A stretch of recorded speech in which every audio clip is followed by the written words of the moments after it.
Hello बच्चों, let's see this question. These question contain statement 1 assertion and statement 2 reason. Option A statement 1 is true, statement 2 is true and statement 2 is the correct explanation for statement 1. Option B statement 1 is true, statement 2 is true, statement 2 is not a correct explanation for statement 1. Option C statement 1 is true, statement 2 is false. Option D statement 1 is false, statement 2 is true. Statement 1. Law of conservation of mass holds good for nuclear reaction because statement 2. Law states that mass can neither be created nor destroyed in a chemical reaction. अब इस question को समझने के लिए हमें एक important की concept को यहाँ पे समझना होगा. लॉ ऑफ कंजर्वेशन ऑफ मास क्या कहता है? लॉ ऑफ कंजर्वेशन ऑफ मास ये कहता है कि मास can neither be created nor be destroyed during a chemical reaction. Mass can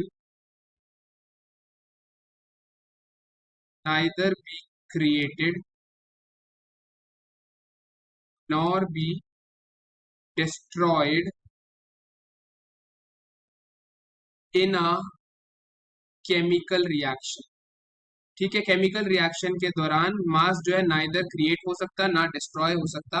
अगर सपोज हमारे रिएक्टेंट से प्रोडक्ट बन रहे हैं तो जितना मास हमारा रिएक्टेंट का होगा वो सारे का सारा क्या है प्रोडक्ट में कन्वर्ट हो जाएगा. ना तो बाहर से मास ऐड हो सकता, ना ही मास क्या है डिस्ट्रॉय किया जा सकता. ठीक है, तो यानी लॉ ऑफ कंजर्वेशन ऑफ मास ये कहता है. तो हमारी स्टेटमेंट 2 क्या बता रही है? Law state that mass can neither be created not destroyed in a chemical reaction. यानी जो हमारी स्टेटमेंट 2 है वो ट्रू है. लेकिन इस लॉ का एक एक्सेप्शन ये देखने को मिलता है कि ये जो law of conservation of mass है ये हमारे न्यूक्लियर रिएक्शन के ऊपर नॉट ट्रू, ये उसके ऊपर एप्लीकेबल नहीं होता. बिकॉज न्यूक्लियर रिएक्शन के केस में हमें कंसेप्ट पता होना चाहिए मास डिफेक्ट का.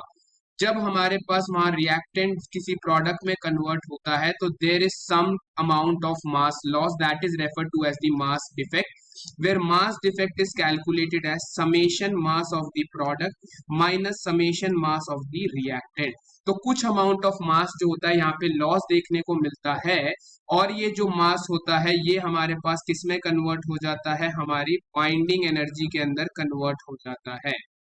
ठीक है, जो बाइंडिंग एनर्जी हमारे प्रोडक्ट को क्या देती है? स्टेबिलिटी प्रोवाइड करती है. यानी न्यूक्लियर रिएक्शन के केस में mass can neither be created nor be destroyed. जो law of conservation of mass है it does not holds true. तो यानी जो हमारी स्टेटमेंट 1 है वो क्या हो गई है? फॉल्स हो गई है.